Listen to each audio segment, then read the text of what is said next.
Good morning everyone. Welcome back to our online classes again. In the last class we have completed our first lesson of geography, that was resources and development. Now we are going to proceed with the next lesson of geography.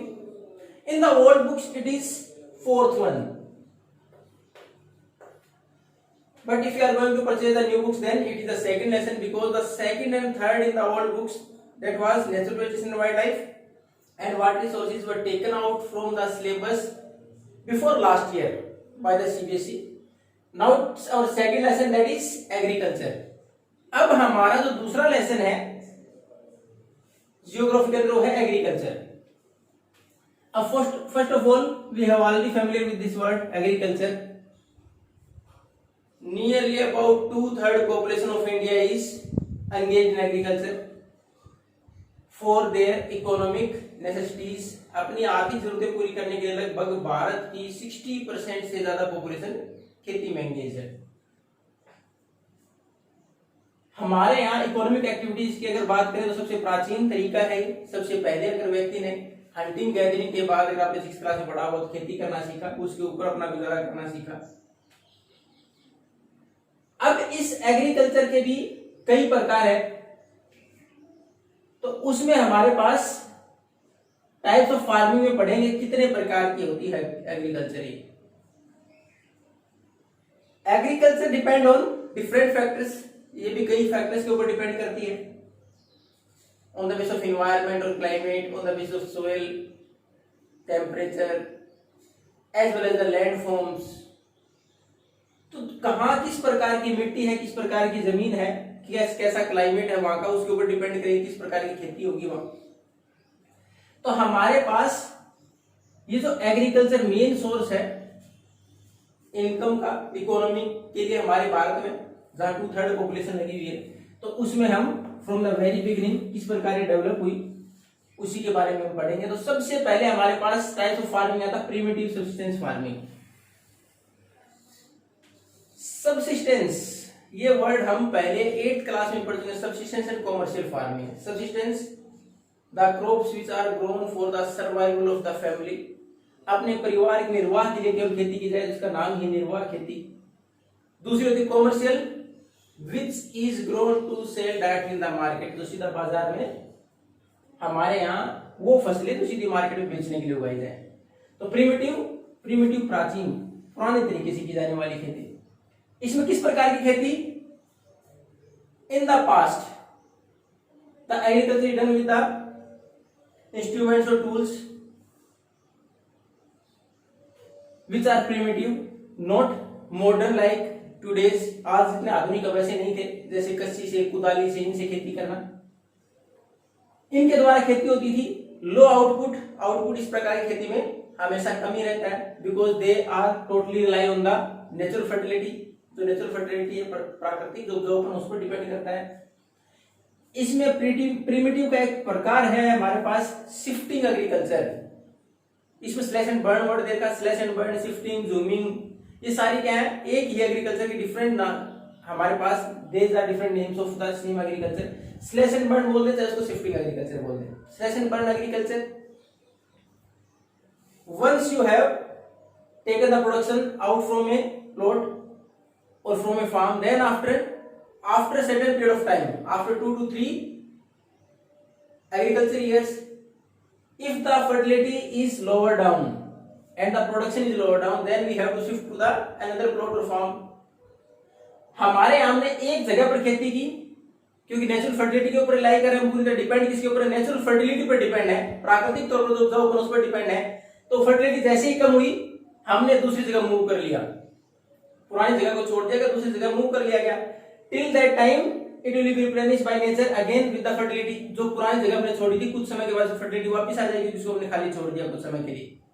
अब next जगह move किया हमने, वहां से पेड़ पौधे काटे, slash and burn के बोला गया, हमने पेड़ पौधे स्लैश काटे गए. उसके बाद उनको जो घास था उसको जलाया गया, उसके बाद वापस खेती की उसके अंदर, स्लैश एंड बर्न. और शिफ्टिंग क्यों, एक जगह दूसरी जगह शिफ्ट करके हम खेती के लिए.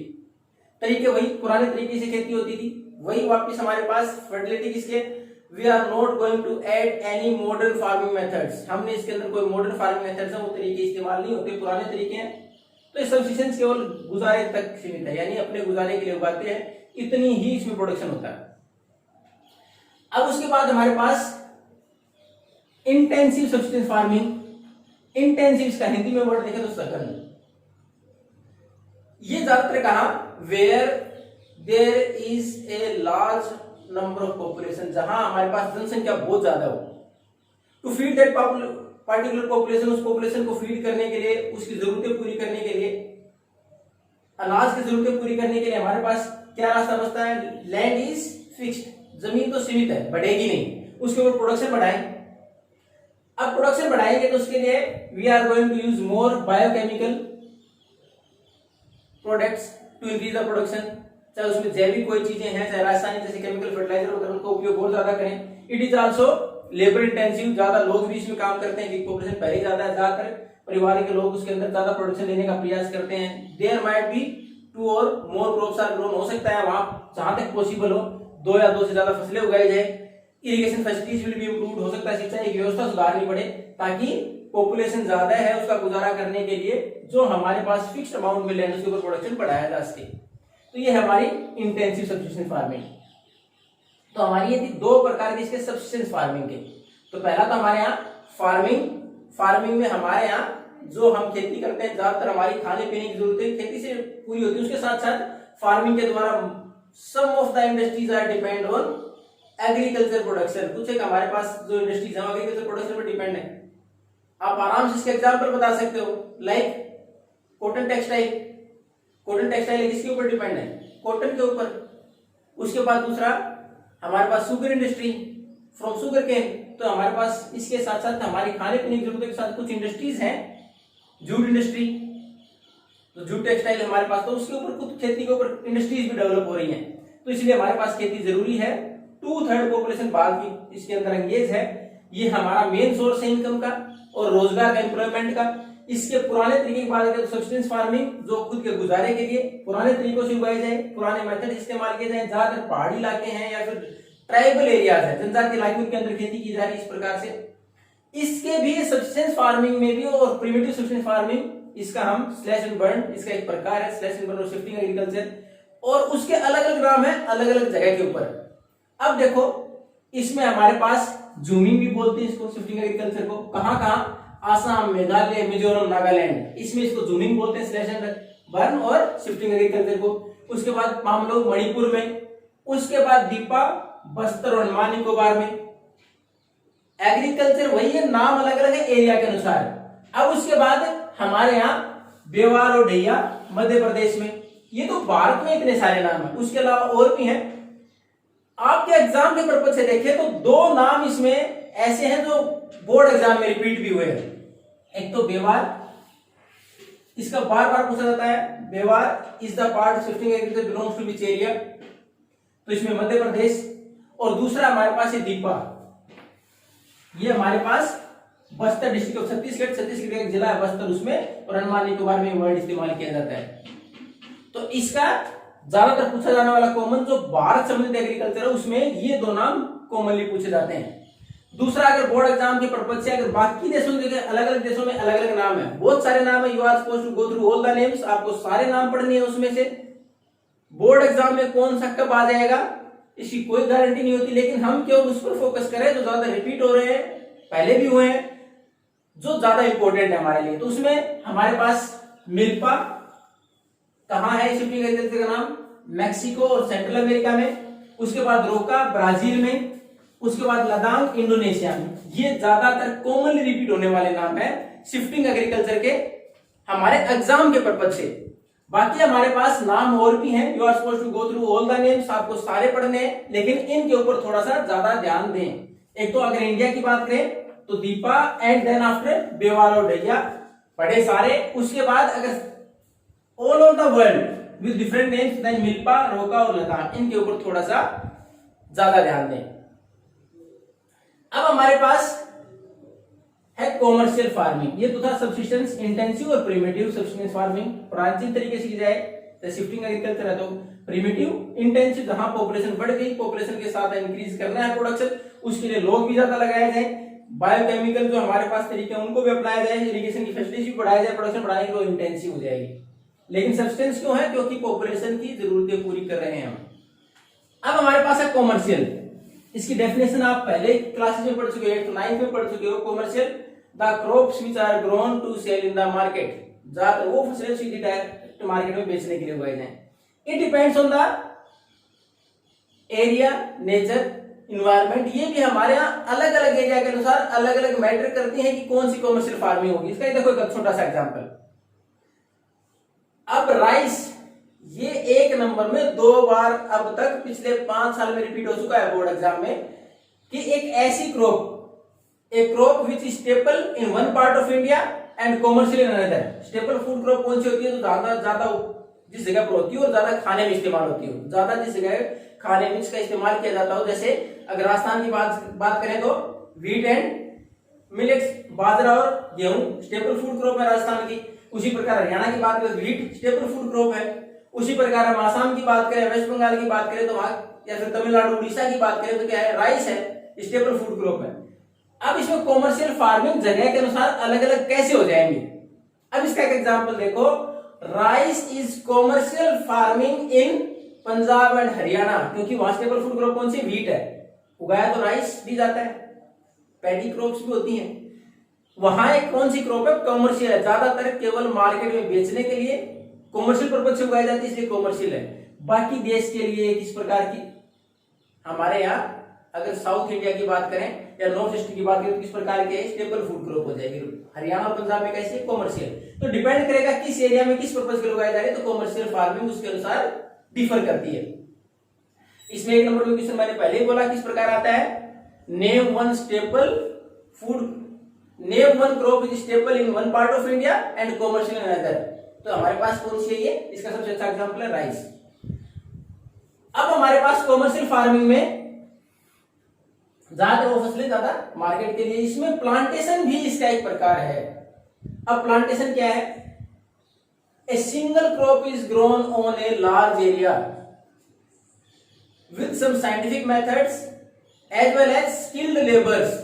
हमारे यहां एक ही प्रकार की फसल काफी लंबे चौड़े एरिया में उगाई जाए, उसके साथ साथ उसमें क्या होगी कि साइंटिफिक वैज्ञानिक तरीके अपनाए जाएंगे प्रोडक्शन के साथ साथ। उस modern farming methods were introduced, modern farming method ज्यादा प्रोडक्शन के लिए इस्तेमाल किए जाएंगे, साथ साथ स्किल्ड लेबर, उसमें लेबर भी ऐसा चाहिए तो उसमें कुशल हो उन फसलों से रिलेटेड। हमारे प्लांटेशन की क्रॉप्स की बात करें तो कौन कौन सी है? जैसे हमारा रबर है, टी है, कॉफी है, शुगर केन है, बनाना है, ये हमारे पास क्या कौन सी प्लांटेशन है। अब इसमें एक वर्ड आया है, it is the interface of both industry as well as agriculture. Agriculture और इंडस्ट्री दोनों का इंटरफेस, दोनों का चेहरा है। कैसे? Most of the commercial crops are grown for the raw material of industries. Agriculture तो है ही, उसके साथ साथ ज्यादातर हमारे यहाँ ये इंडस्ट्रीज में रॉ मटेरियल के इस्तेमाल के लिए उगाई जाती है, तो इसलिए इसको हम इंटरफेस ऑफ इंडस्ट्री भी बोल देते हैं कि दोनों का है ये रूप।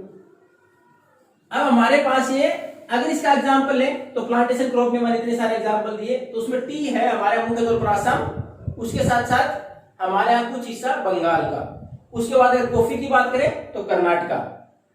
तो ये हमारे पास कॉमर्शियल फार्मिंग इतने सारे। उसके अंदर हमारे यहाँ इंटेंसिव फार्मिंग में एक छोटा सा और रह जाता है कि हमारे इंटेंसिव फार्मिंग की जरूरत क्यों पड़ी, क्योंकि लगातार लैंड होल्डिंग्स है।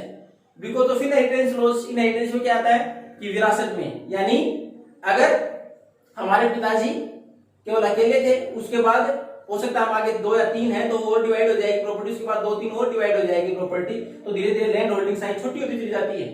यानी हमारे दादाजी के पास 10 एकड़ थी, अगर आपके पापा 2 भाई हैं तो वो 5-5 रहेगी, उसके बाद आगे फिर 2 हैं आप तो फिर वो 2.5 हो जाएगी, धीरे धीरे लैंड होल्डिंग साइज छोटी होती चलेगी। अब उसी के अंदर उस परिवार को गुजारा करना तो intensive farming, intensive substance farming, अपने गुजारे के लिए प्रोडक्शन करना होगा। तो पहला तो अब एक बार वापिस जो हमारा टॉपिक था उसके अनुसार एग्रीकल्चर 2/3 हमारे पास जो पॉपुलेशन उसका इकोनॉमिक एक वे है टू अर्न द मनी। उसके साथ साथ दूसरा हमारे पास इसमें अगर बात करें तो इसके कई प्रकार हैं हमारे पास। इंडस्ट्री में एग्रीकल्चर तो है फूड के तौर पर क्रॉप्स उगाई जाती है, उसके साथ साथ कॉमर्शियल इंडस्ट्रीज के तौर पर, रॉ मटेरियल के तौर पर ये प्रकार हमारे पास primitive substance farming, intensive. Primitive के कई नाम है, slash and burn, shifting, jhuming, milpa, bewar, dipa, ये अलग अलग नाम है इसके। Then after commercial which is specially grown to sell in the market. उसके बाद प्लांटेशन भी इसका एक प्रकार है। बाद में टी और कॉफी मुख्य तौर पर, उसके साथ साथ rubber, some spices, banana and sugar cane. We are going to proceed with the different season of agriculture in the next class. Thank you and have a nice day.